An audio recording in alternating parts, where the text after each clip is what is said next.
Eu me lembro como se fosse hoje, da primeira vez que eu senti medo de um filme. Eu devia ter lá pelos meus 8 ou 9 anos, quando meu avô me falou sobre um filme onde um cara maluco transformava pessoas em bonecos de cera. E que em algum momento do filme esses bonecos derretiam e dava pra ver claramente os seres humanos por trás da camada de cera. A sensação que eu senti nesse momento foi mais ou menos a seguinte: imagine que seu melhor amigo fale que existe uma casa próxima à escola, onde ele ouviu dizer que está abandonada. E nessa casa, o antigo dono deixou um baú cheio de jogos de videogame que pertenciam ao seu falecido filho. E o espírito do seu filho vaga por essa casa. Você provavelmente sentiria medo do espírito do garoto, mas teria a curiosidade de ver se o baú com os jogos de videogame e o espírito da criança estariam realmente lá. O medo existe, mas também existe a curiosidade que o medo proporciona. Por mais que tudo isso soe bizarro, você, por algum motivo, precisa ver com seus próprios olhos. E foi isso que esse garotinho foi fazer. Eu consegui convencer minha babá da época a alugar esse filme pra mim. E por mais que isso não soe tão certo assim, eu não tava nem aí. Eram férias da escola e meus pais trabalhavam o dia todo. Então, pra minha felicidade, eu tava sozinho em casa. Apenas eu, minha babá e o filme A Casa de Cera.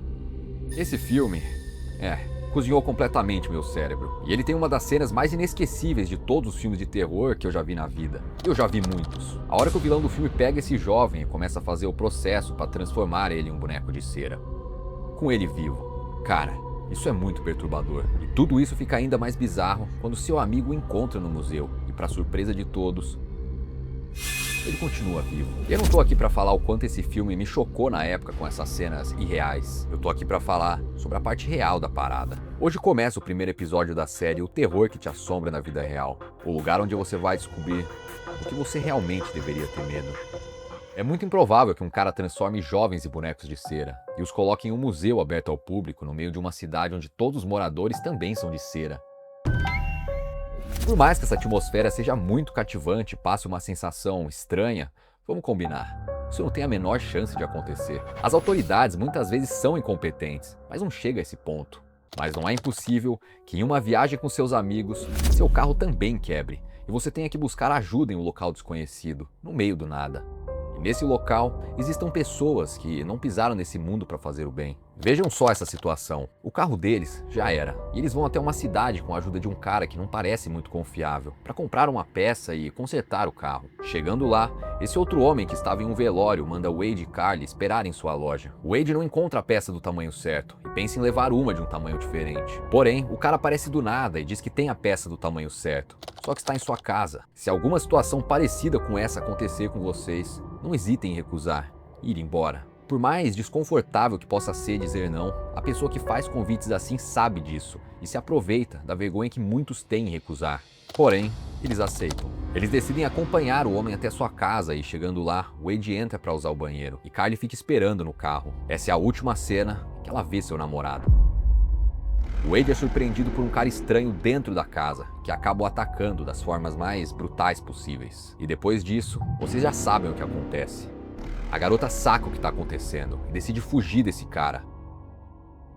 Porém ela falha e o homem a leva para debaixo de sua loja. Embora o que você esteja pensando não aconteça, esse take, a situação em si, sugere que isso poderia tranquilamente ocorrer.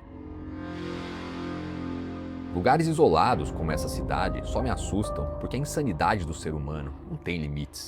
Um lugar assim é um parque de diversões, em que você é a atração principal. E é daí que vem meu medo por lugares que nem esse. Não é o local em si, mas sim o que habita nele. Tudo isso aconteceu porque eles aceitaram a ajuda de alguém estranho que claramente não queria ajudar.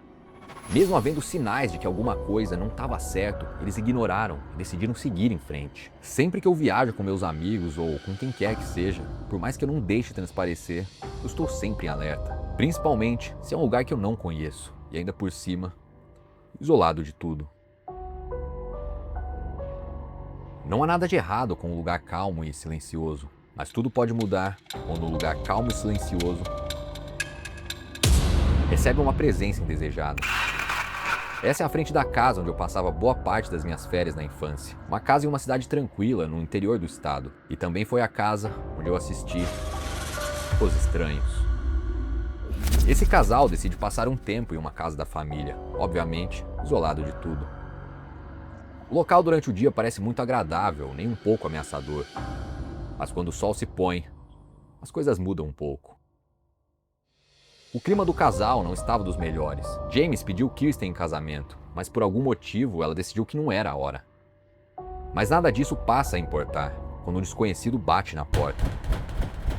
É uma mulher que aparece procurando uma pessoa que nenhum dos dois nunca ouviu falar. Estranho, mas beleza. James sai para comprar cigarro, mas ela acha que ele volta, tá? E deixa Kirsten sozinha na casa. E é aí que ela percebe que tanto ela como o James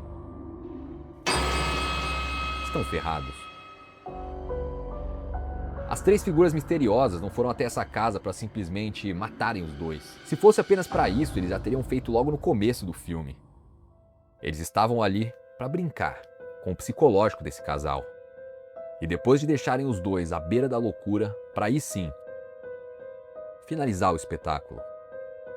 Embora esse filme não seja uma história real, ele é inspirado em duas coisas. Há um esquema de assalto de casas parecido com o que é mostrado no filme. Um estranho bate na porta. Se não tiver ninguém em casa, roubam o lugar. Porém, se alguém atender a porta, a pessoa que bateu pergunta por alguém aleatório e vai embora. E todos aqui já devem ter ouvido falar sobre a família Manson e os crimes que cometeram invadindo casas e assassinando pessoas. Eu duvido muito que quem assistiu esse filme morando em uma casa e, principalmente, uma casa em um lugar mais distante, não verificou mais de uma vez se as portas realmente estavam trancadas antes de ir dormir.